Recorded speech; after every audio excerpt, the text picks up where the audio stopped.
फिर दोबारा स्वागत है प्रोग्राम सच्चे सच विच जी। डॉक्टर साहब साडी अगली email Veer save Punjab from India ji दी है। ये लिखते हैं जे किसी बीमारी का इलाज करना होवे तां बीमारी के कारण नूं खत्म किया जाता है। मेरा ख्याल है कि जे पंथ विच दुविधा पैदा करने वालियां नूं सोधना शुरू किया जाए तां इन्हां लोकां नूं भी अपना सिर तली ते रख के ही कूड़ प्रचार करना पवेगा जो कि इन्हां दे हिस्से नहीं आउंदा। इस तरह कीतियां सिੱਖੀ ਭੇਸ ਵਿੱਚ ਵਿਚਰਦਾ गंद भी कुछ घट जाएगा। डॉक्टर साहब मैं एक लिंक भेजा है जिहड़ा कि सुब्रमण्यम स्वामी की ब्रह्मणवादी सोच नूं पूरी तरह उघाड़ता है। कृपा करके इस नूं दर्शकों नाल साझा करना जी। डॉक्टर साहब देखो सेव पंजाब फ्रॉम इंडिया ये उन्होंने अपनी आईडी बनाई है ते उन्होंने लिखा ही है कि माई नेम इज़ दिस जी। चंगा लगा मैनू कोई असी जरूरी नहीं चाहते कि भी उत्थों वाले अपना नाम लिखन जी। गल आइडियाज़ दी है विचारां दी है जी। और उन्हों का मिशन अपने आप च क्लीयर है कि भी सेव पंजाब फ्रॉम इंडिया जी जी जी पंजाब नूं भारत तो बचा लो जी। हुण ज़ाहिर है कि जिहड़ा वड्डा वड्डी मच्छी है उन्हें छोटी नूं खाना है फिर वड्डी दे कोल ताकत भी है मुल्क उन्हां दा है जी। असीं एक छोटा जिहा उस दा हिस्सा है और उन्होंने सारे हथियार साडे ते थोपे हुए ने जी। और उन्हां दी इस आईडी दे मैसेज नाल तां असीं सहमत है जी। पर जिहड़ा फिर उन्होंने इलाज दस्सिया कि भी ये गंद घटाउण दे लई आ करना चाहिए जी। असीं पब्लिक एड्रैस सिस्टम जां इस इलैक्ट्रॉनिक मीडिया च जवाबदेह हैं जी। कानूनी प्रक्रिया राਹੀਂ भी कानून दे रही भी तो असीं कोई भी इस किस्म की गल नूं ना इनकरेज करते हैं ना सपोर्ट करते हैं जिहड़ा कि अंतरराष्ट्रीय कानून और अमेरिकन लॉ दे अगेंस्ट होए जी। हर एक नूं विचार रखण दा हक है। उन्होंने लगता है कि भी शायद जिहड़े इस किस्म के दुविधा पैदा करने वाले लोग ने उन्हां दा यही इलाज है। बट असीं इस दे उत्ते कोई टिप्पणी नहीं करना चाहते ना ही असीं इसका कोई समर्थन करते जी। पर ये गल जिहड़ी उन्हां दी उसदी स्पिरिट है कि ये जिहड़े दुविधा पैदा करने वाले ने ये बहुत नुकसान कर रहे हैं जी। और वो दुविधा धार्मिक अदारे च होए जां धार्मिक शोबे च होए धार्मिक हलके च होए वो साडे सियासी निशाने प्रति होए। हुण जदों कोई गल थोड़ी बहुत हाँ पक्षी हुंदी है हुण फोकस तो होना चाहिए सी कि किवें हिंदुस्तान दियां नीतियां सिखां दे खिलाफ जिहदी नुमाइंदगी मनमोहन सिंह करदा है वो आके इत्थे वाशिंगटन च आंदा है जां दूजा उहनूं बाहरले सिख चैलेंज करते हैं ये फोकस सी जी।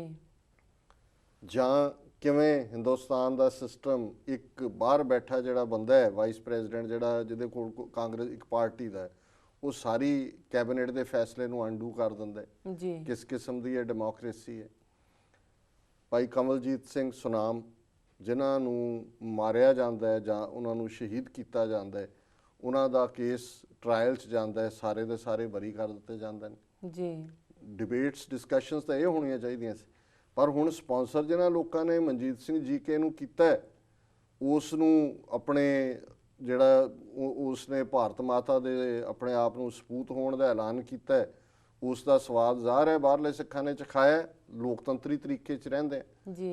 हुण सारी डिबेट जिहड़ी आ घुमा के खालिस्तान वाल घुमा दित्ती होना चाहिए नहीं होना चाहिए ये सुरੱਖਿਅਤ नहीं होएगा इन्हां नूं राज करना नहीं आउंदा इन्हां दा ब्लू प्रिंट कित्थे है इन्हां दा बॉर्डर की होएगा ये दुकानां खोलीआं ये है वो है। हुण तुसीं असली इशूज़ नूं साइड ट्रैक करता तुसीं हुण उन्हां नूं रिस्पॉन्ड करो रिएक्ट करो कि जी होना चाहिए नहीं होना चाहिए किने किनूं की कहा फिर वो जिहदा नां आ गया वो अगों रिएक्ट एक चेन बन जाती है सोशल मीडिया तो भी इसे कम्मे लग जाते हैं। सो मैं समझदा है भी गल एजुकेशन दी है और मैं जिहड़े वीर ने ये झंडा चुक्या है कि सेव पंजाब फ्रॉम इंडिया उन्हां दी भावना की मैं कदर करदा है। पंजाब नूं सिखां नूं प्यार करदे ने वो जी और वो चाहुंदे ने कि ये सारे दी जिहड़ी है वो साडी एक जुटता का विखावा होए कन्फ्यूजन ना होए जी। पर क्योंकि इस सारे नूं जिहड़े लोग साडे च भी दुविधा खड़ा करन वाले ने इन्हां दा कोई प्यो है पिछे इन्हां दा कोई पैटर्न है कोई सरप्रस्त है जिवें जे राम राईए धीर मलीए मीणे मसंद ये सिੱਖੀ ਦੇ ਵਿੱਚ दुविधा पैदा करन वाले सन ਸਿੱਖਾਂ ਨੂੰ ਮੁੱਖ ਧਾਰਾ ਗੁਰਮਤਿ ਦੇ ਰਸਤੇ ਤੋਂ ਹਟਾ ਕੇ ਆਪਣੀਆਂ ਗੱਦੀਆਂ ਵੱਲ ਲਾਉਣ ਵਾਲੇ ਸਨ। ਤੇ ਇਹਨਾਂ ਦੇ ਪਿੱਛੇ ਕੌਣ ਸੀ? ਵੇਲੇ ਦੀ ਹਕੂਮਤ ਸੀ, ਪਹਾੜੀ ਰਾਜਪੂਤ ਰਾਜੇ ਸੀ, ਜਾਂ ਜਿਹੜੇ ਹੋਰ ਬ੍ਰਾਹਮਣਵਾਦੀ ਐਲੀਮੈਂਟ ਨੇ ਬੈਠੇ ਹੋਏ, ਜਿਨ੍ਹਾਂ ਨੇ ਚੰਦੂ, ਗੰਗੂ, ਸੁੱਚਾਨੰਦ, ਲਖਪਤ ਰਾਏ ਜਿਨ੍ਹਾਂ ਦੇ ਨੁਮਾਇੰਦੇ ਸੀ। ਸੋ ਸਿੱਖਾਂ ਨੇ ਉਹਨਾਂ ਵੱਲ ਧਿਆਨ ਦੇਣ ਦੀ ਥਾਂ ਕਿ ਜੀ ਪਹਿਲਾਂ ਇਹਨਾਂ ਦੀ ਸਫਾਈ ਕਰ ਲਓ, ਉਹਨਾਂ ਨੇ ਇੱਕੋ ਹੀ ਫੋਕਸ ਰੱਖਿਆ ਵੀ ਅਸੀਂ ਰਾਜ ਲੈਣਾ। ਪੋਲੀਟੀਕਲ ਪਾਵਰ ਆਈ ਸਿੱਖਾਂ ਦੇ ਕੋਲ, ਕਿੱਥੇ ਗਏ? ਧੀਰ ਮਲੀਏ, ਰਾਮ ਰਾਈਏ। ਇਹ ਵੱਖਰੀ ਗੱਲ ਹੈ, ਜਿਵੇਂ ਮੈਂ ਪਹਿਲਾਂ ਕਿਹਾ ਹੈ ਵੀ ਸਿੱਖ ਰਾਜ ਦੇ ਦੂਸਰੇ ਪਾਰਟ ਤੱਕ ਪਹੁੰਚਦੇ ਆ, ਉਹਨਾਂ ਨੇ ਇੱਕ ਵੱਖਰੇ ਤਰੀਕੇ ਨਾਲ ਇਨਫਿਲਟ੍ਰੇਸ਼ਨ ਕੀਤੀ। ਲਾਹੌਰ ਦਰਬਾਰ ਦੇ ਵਿੱਚ ਬ੍ਰਾਹਮਣਵਾਦ ਆ ਕੇ ਬੈਠ ਗਿਆ, ਸਿੱਖ ਨਹੀਂ ਉਹਨੂੰ ਆਇਡੈਂਟੀਫਾਈ ਕਰ ਸਕੇ। ਪਰ ਇੱਕ ਵਾਰ ਜਿਹੜਾ ਸੈਂਟਰਲ ਖਾਲਸਾ ਥੀਮ ਸੀ ਉਹੀ ਸੈਂਟਰਲ ਸਟੇਜ ਤੇ ਆਇਆ। ਸੋ ਅੱਜ ਦੇ ਕੌਂਟੈਕਸਟ ਵੀ ਇਹਨਾਂ ਬਾਰੇ ਅਵੇਅਰਨੈਸ, ਜਾਗ੍ਰਿਤੀ ਪੈਦਾ ਕਰਨਾ, ਸਿੱਖਾਂ ਨੂੰ ਐਜੂਕੇਟ ਕਰਨਾ, ਜਿਹੜੇ ਸਾਡੇ ਭੋਲੇ ਭਾਲੇ ਵੀਰ ਭੈਣਾਂ ਇਹਨਾਂ ਦੇ ਟੇ ਚੜ੍ਹ ਜਾਂਦੇ ਨੇ ਉਹਨਾਂ ਨੂੰ ਇਹਨਾਂ ਦੇ ਚੁੰਗਲ ਚੋਂ ਕੱਢਣਾ। ਇਸ ਦੇ ਲਈ ਕੋਈ ਡੰਡਾ ਖੁੰਡਾ ਖੜਕਾਉਣ ਦੀ ਲੋੜ ਨਹੀਂ ਹੁੰਦੀ, ਇਸ ਨੂੰ ਤੁਸੀਂ ਸ਼ਾਂਤਮਈ ਤਰੀਕੇ ਨਾਲ ਵੀ ਕਰ ਸਕਦੇ ਹੋ। ਹਾਂ, ਜੇ ਡੰਡਾ ਖੁੰਡਾ ਖੜਕਾਣਾ ਹੈ ਤੇ ਉਹ ਪੋਲੀਟੀਕਲ ਪਾਵਰ ਦੇ ਲਈ ਹੈ, ਉਹ ਰਾਜ ਸ਼ਕਤੀ ਦੇ ਲਈ ਹੈ, ਖਾਲਿਸਤਾਨ ਦੇ ਲਈ ਹੈ। ਉਹ ਵੀ ਉਹਨਾਂ ਹਾਲਤਾਂ 'ਚ ਜਦੋਂ ਤੁਹਾਡੇ ਕੋਲ ਬਾਕੀ ਰਸਤਾ ਕੋਈ ਬਾਕੀ ਨਹੀਂ ਰਹਿੰਦਾ। ਇਹ 10ਵੇਂ ਪਾਤਸ਼ਾਹ ਦਾ ਫਰਮਾਨ ਹੈ, ਫਿਰ ਅਸੀਂ ਵਿਦਨ ਆਪਣੇ ਦਾਇਰਾ ਕਾਰ 'ਚ ਰਹਿੰਦੇ ਹਾਂ। ਪਰ ਜੇ ਅਸੀਂ ਹਰ ਨਿੱਕੀ ਗੱਲ ਨੂੰ ਵੀ ਬਿਲਕੁਲ ਉਸ ਫੋਰਸ ਦੇ ਤਰੀਕੇ ਨਾਲ ਹੀ ਕਰਨਾ ਚਾਹਾਂਗੇ ਤੇ ਇਹ ਫਿਰ ਰਾਦਰ ਅੱਗੋਂ ਕਨਫਿਊਜ਼ਨ ਪੈਦਾ ਕਰਦਾ ਹੈ। ਔਰ ਕਈ ਵਾਰ ਫਿਰ ਸਾਡੇ ਹੀ ਆਪਣਿਆਂ ਨੂੰ ਇਹ ਕਹਿਣ ਦਾ ਮੌਕਾ ਬਣਦਾ ਹੈ ਕਿ ਜੀ ਦੇਖੋ ਇਹ ਭਰਾ ਮਾਰੂ ਜੰਗ 'ਚ ਉਲਝ ਗਏ ਨੇ। ਜਿਹੜਾ ਲਿੰਕ ਉਹਨਾਂ ਨੇ ਸੁਬਰਾਮਨੀਅਮ ਸਵਾਮੀ ਦਾ ਭੇਜਿਆ, ਕਿਉਂਕਿ ਰੁਝੇਵੇਂ ਹੋਰ ਇੰਨੇ ਕੁ ਪਾਸੇ ਹੁੰਦੇ ਨੇ, ਇਹ ਮੈਨੂੰ ਦੇਖਣ ਦਾ ਮੌਕਾ ਤਾਂ ਨਹੀਂ ਬਣਿਆ, ਪਰ ਜ਼ਾਹਰ ਹੈ ਵੀ ਇਸ ਸੁਬਰਾਮਨੀਅਮ ਸਵਾਮੀ ਦੇ ਮੁੱਦੇ ਦੇ ਉੱਤੇ ਅਸੀਂ ਬੜੀ ਕਲੈਰਿਟੀ ਦੇ ਨਾਲ ਉਸ ਦੇ ਇੰਟਰਵਿਊ ਤੇ ਆਧਾਰਿਤ, ਉਸ ਦੇ ਪਿਛੋਕੜ ਦੇ ਆਧਾਰਿਤ ਗੱਲ ਕੀਤੀ ਹੋਈ ਹੈ। ਸੋ ਜੇ ਉਸ ਤੋਂ ਬਾਅਦ ਵੀ ਕਿਸੇ ਨੂੰ ਭੁਲੇਖਾ ਹੈ ਵੀ ਇਹ ਹਿੰਦੂਤਵਾਦ ਦਾ ਬ੍ਰਾਹਮਣ ਨਹੀਂ ਹੈ ਤੇ ਹੋਰ ਫਿਰ ਤੁਸੀਂ ਕੀ ਕਰ ਸਕਦੇ ਹੋ। ਸੋ ਹੁਣ ਵੀ ਜਿਨ੍ਹਾਂ ਨੇ ਵੀ ਸੁਬਰਾਮਨੀਅਮ ਸਵਾਮੀ ਬਾਰੇ ਜਾਣਨਾ, ਉਹ ਸਾਡਾ ਨਾਂ ਤੇ ਸੁਬਰਾਮਨੀਅਮ ਸਵਾਮੀ ਦਾ ਔਨ ਸੱਚੋ ਸਾਜ ਜਾਂ TV 84 ਪਾ ਕੇ ਉਸ ਐਪੀਸੋਡ ਨੂੰ ਦੇਖ ਸਕਦੇ ਨੇ, ਜਿਹੜਾ ਕਿ ਅਸੀਂ ਇਸ ਦੀ ਅਸਲੀਅਤ ਬਾਰੇ ਬਿਆਨਿਆ ਹੋਇਆ ਤੇ ਵੀਰ ਸੇਵ ਪੰਜਾਬ ਫਰੋਮ ਇੰਡੀਆ ਇਹਨਾਂ ਵੀਰ ਜੀ ਦਾ ਅਸੀਂ ਬਹੁਤ ਬਹੁਤ ਧੰਨਵਾਦ ਕਰਦੇ ਹਾਂ। ਜੀ ਡਾਕਟਰ ਸਾਹਿਬ, ਤੁਹਾਡਾ ਬਹੁਤ ਬਹੁਤ ਧੰਨਵਾਦ, ਤੁਸੀਂ ਆਪਣੇ ਵਿਚਾਰ ਸਾਡੇ ਦਰਸ਼ਕਾਂ ਨਾਲ ਸਾਂਝੇ ਕੀਤੇ। ਤੇ ਹੁਣ ਅਸੀਂ ਸਵਾਲ ਜਵਾਬ ਦਾ ਸੈਸ਼ਨ ਸ਼ੁਰੂ ਕਰਦੇ ਹਾਂ।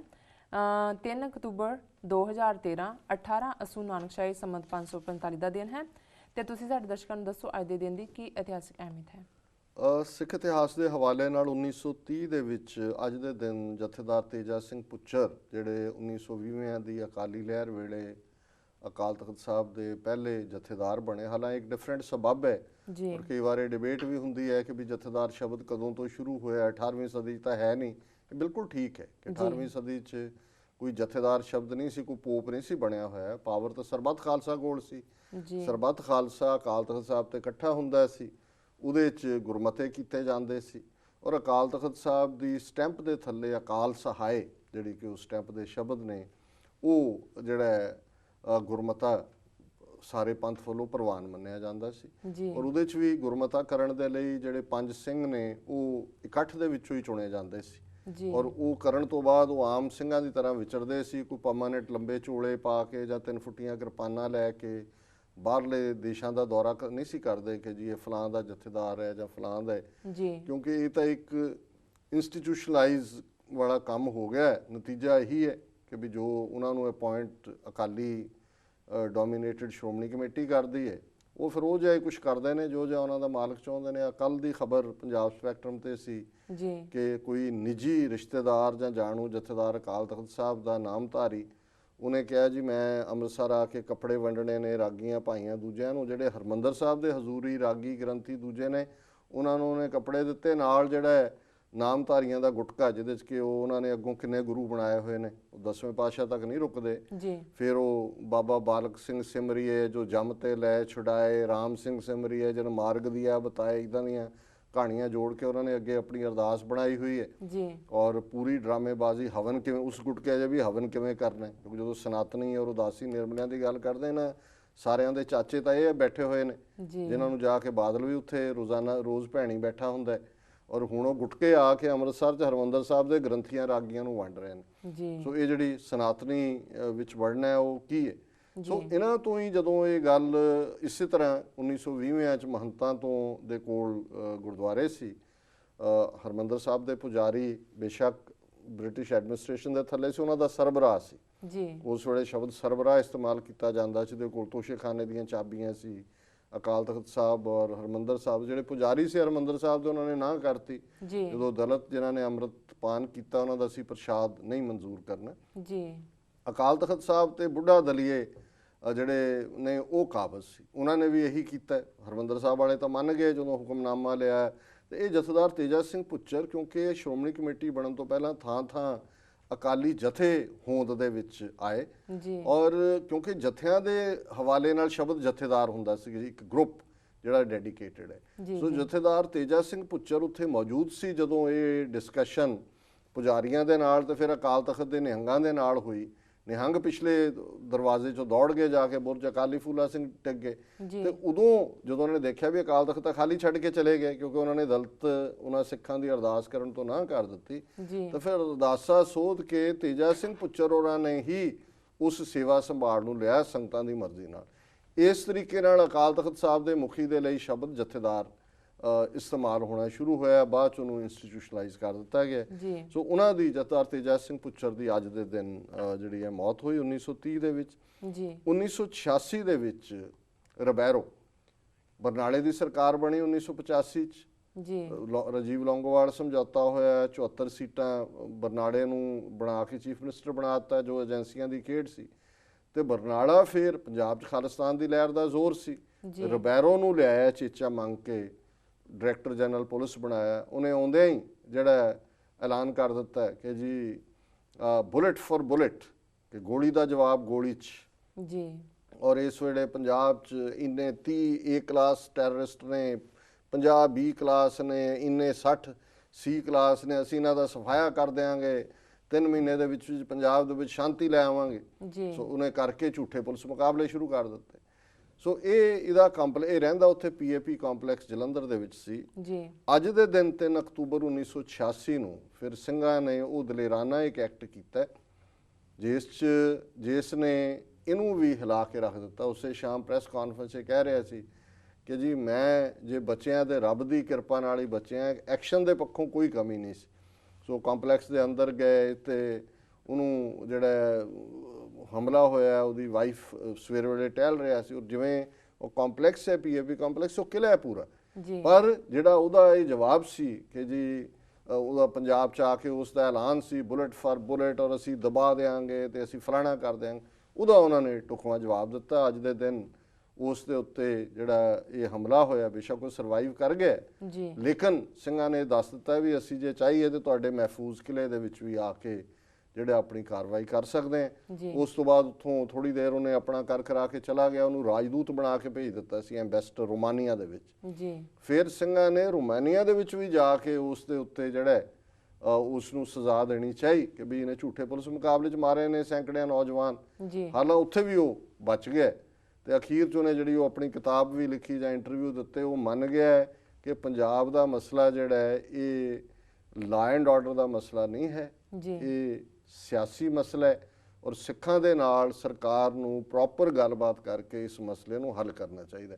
ਸੋ ਜਿਹੜਾ ਜਿਹਦੇ ਮੂੰਹ 'ਚੋਂ ਬੁਲਟ ਫॉर ਬੁਲਟ ਨਿਕਲਦਾ ਸੀ, ਅਲਟੀਮੇਟਲੀ ਉਹਨੂੰ ਵੀ ਇਹ ਸਬਕ ਯਾਦ ਹੋ ਗਿਆ ਵੀ ਇਸ ਕੌਮ ਦੀ ਰਾਜਸੀ ਜਿਹੜੀ ਹੋਣੀ ਹੈ ਉਸ ਨਾਲ ਜੁੜੀ ਹੋਈ ਇਹ ਗੱਲ ਹੈ, ਇਹ ਕੋਈ ਜਿਹੜੀ ਹੈ law and order the problem ਨਹੀਂ ਹੈ। ਸੋ ਇਹ ਦੋਨੋਂ ਮੇਜਰ ਘਟਨਾਵਾਂ ਸਿੱਖ ਇਤਿਹਾਸ ਦੇ ਹਵਾਲੇ ਨਾਲ ਨੇ। ਜੀ ਡਾਕਟਰ ਸਾਹਿਬ ਤੁਹਾਡਾ ਬਹੁਤ ਬਹੁਤ ਧੰਨਵਾਦ। ਇੱਥੇ ਲੈਣੇ ਬ੍ਰੇਕ। ਵੀਅਰਸ ਦੇ ਸਾਡੇ ਨਾਲ ਇਸ ਤਰ੍ਹਾਂ ਬਣੇ ਰਹੋ, ਮਿਲਦੇ ਹਾਂ ਛੋਟੇ ਬ੍ਰੇਕ ਤੋਂ ਬਾਅਦ।